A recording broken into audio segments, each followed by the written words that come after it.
So driving, looking out nice and high. Repeating. Really seeing how close you get the heel of the ball, pulling the foot off the ground, powerfully off the ground with 2 feet. And you can even take that into some single leg hops. So, it's Wednesday. Ano ba tayo? Week 20. So, may 3 weeks na lang tayo before the run. And nag-treadmill ako.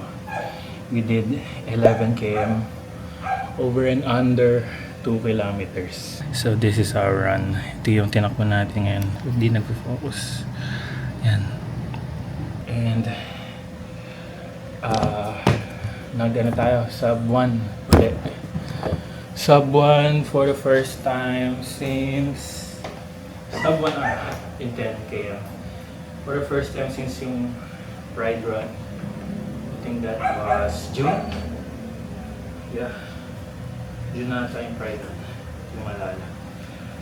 So, I think we're back. Kasi nakaraan 3 weeks, isang buwan na tayo, hindi ako makabalik sa speed na gusto ko. Side stitch ako, kinakagusto ko ng hininga, sumasakit yung mga pako. I think yung treadmill nakatulong kasi soft surface kaysa sa road na pavement. I think nakatulong yung treadmill. And ano tayo? Pinalo natin yung plan natin. Faithfully. Ouch. May naabot tayong oras. Ngayon, ito summary ng aking run. 46 hours tayo magpapahinga. And I think tempo run to. Tempo run natin. Ayan, tempo. Average HR. Ito, accurate na kasi isuot ko naman yung watch. Nakaboss din yung phone ko para sa guide ng ilang speed ang pa-follow natin. Makeup gym. Lumang bahay na to. Ginawa lang mo ng gym. So, dumbbells, punching bag, mirror. That's our gym dito. Mataas to. Parang rooftop. Pero, basta. So, lumang kwarto to. Ginawa mo ng gym. So anyway, that's our Wednesday run.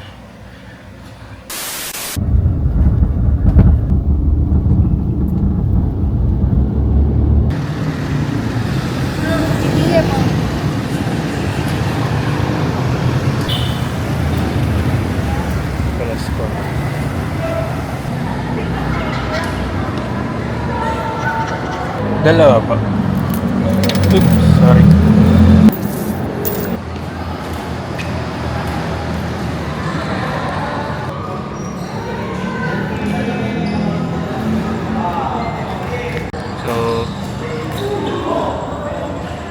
Dito tayo ngayon sa sports center.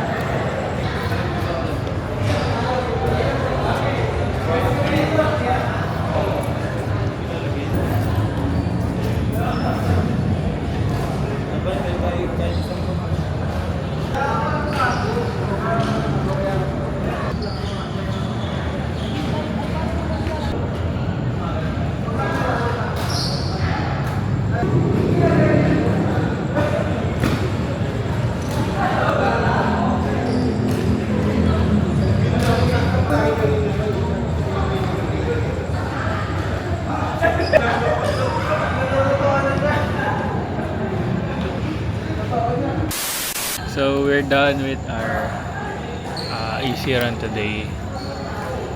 Pinutol ko yung 10 km ko. Ginawa ko 5 just because I want to. Kasi easy day nga, so why not make it more easier? So ito stats natin ngayon. Ito. Tinapos natin yung 5k in 35 minutes. Pace natin 6:30 or 6:40. And base lang siya, easy nga na. Easy lang yung run natin. Tapos ito yung resting hours ko. Recovery pala, 25 hours. So that's it for today's video, Friday ngayon. And see you guys. Ewan ko ba mag-bike kami tomorrow. Or magpapaayos din pala muna kami ng bike. Kasi Sunday long run. Okay. Peace. Laki ng mukha mo sa video.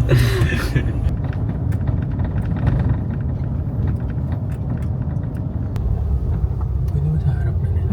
Pwede. Ito na lang. Para mabili.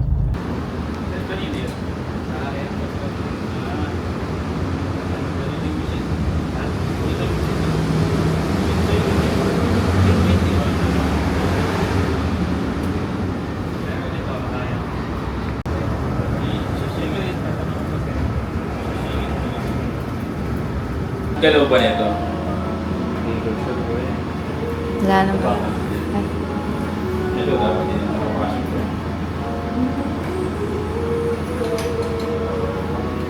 Sa nanay ko kasi yan. Tapos gagamitin.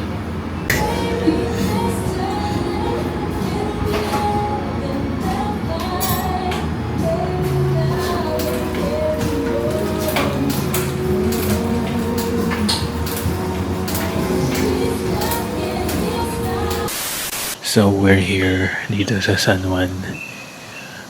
Nasa dentist kami ngayon. Kasi may schedule siya for cleaning. Iniwan namin yung bike niya sa Katipunan and sa 69 Cycles. Mukha naman silang marami alam. Like, I think we can trust them. And pinatingin ko na rin yung bike ni Dad, yung gulong nun. Kasi sira yung mga tawag dun, spokes. Yung yung mga nasa gulong. Yung mga linya, ano ba tawag dun? Spokes ng bike. Nirecommend niya na dali na lang yung buong bike. Tapos para makita kung ano pa yung pwedeng iayos dun since gusto ko siya gamitin. Maybe target natin next month. Ipon lang tayo onte. So yeah. And birthday rin ni ate. Mamaya uwi rin kami mga dinner. Babalikan namin yung bike in a while.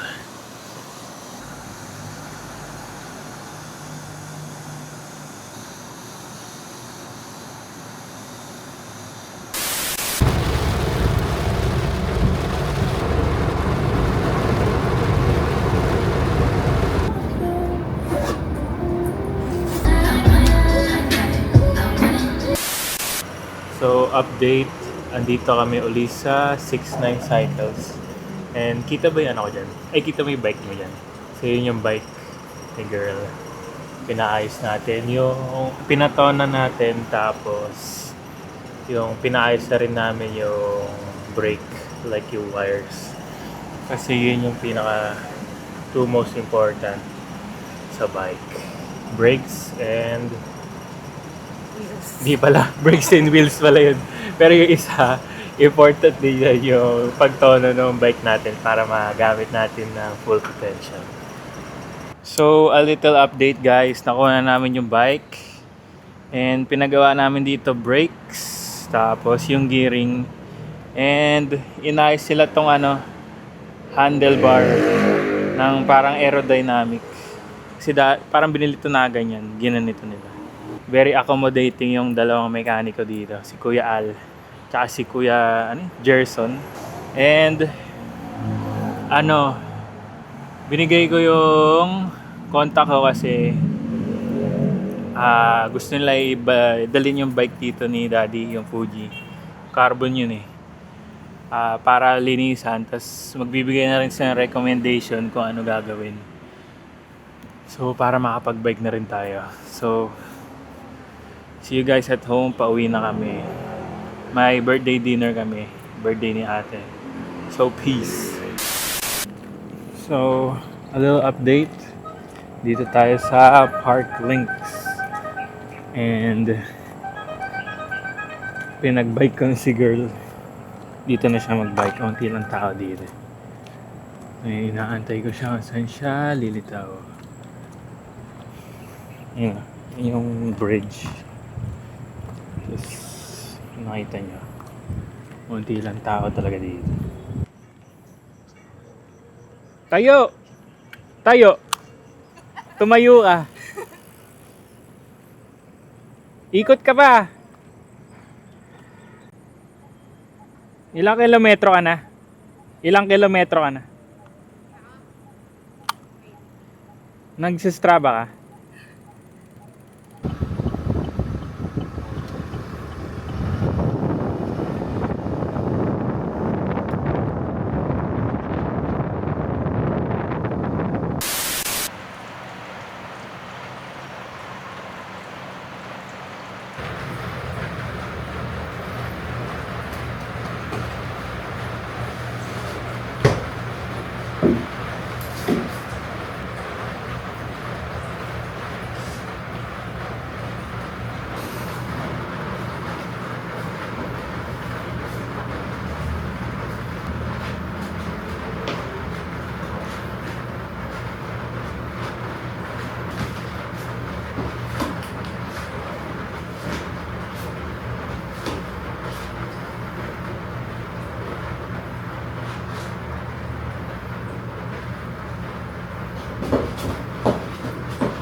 So, we're done. We're done with our 15-kilometer easy run. And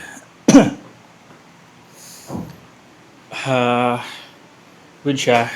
Hindi naman ako masyado pagod. Medyo matagal nga.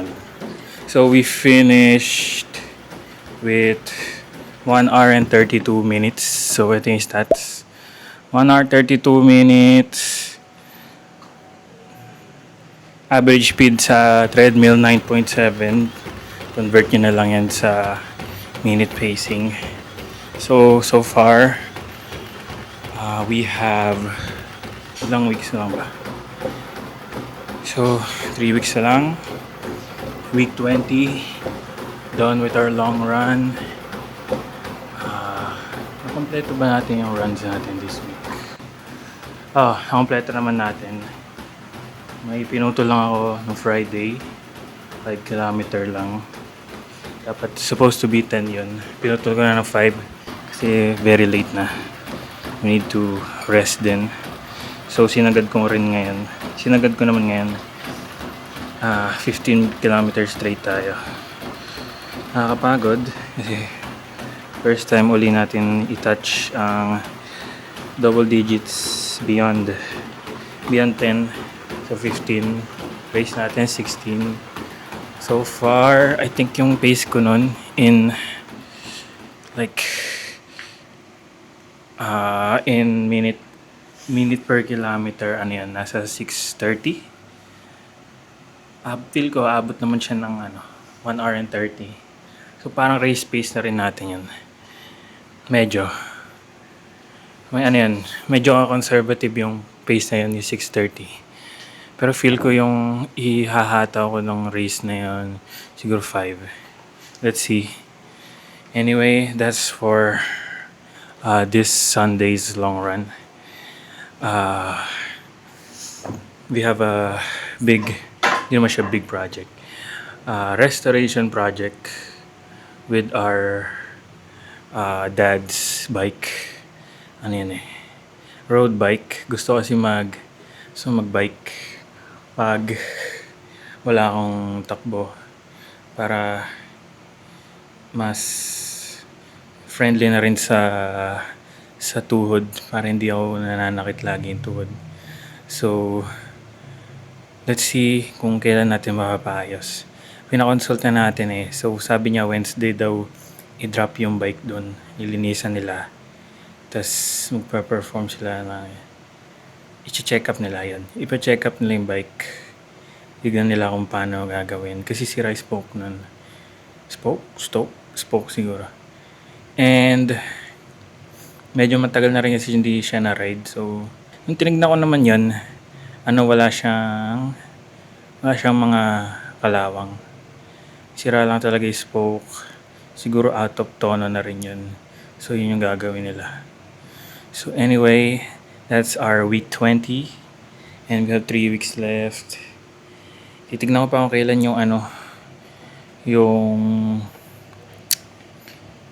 kung kailan ko kunin yung jersey. Let's see. So, that's week 20. Thank you for watching, guys. And sub to my channel. Thank you. I appreciate you guys. Bye.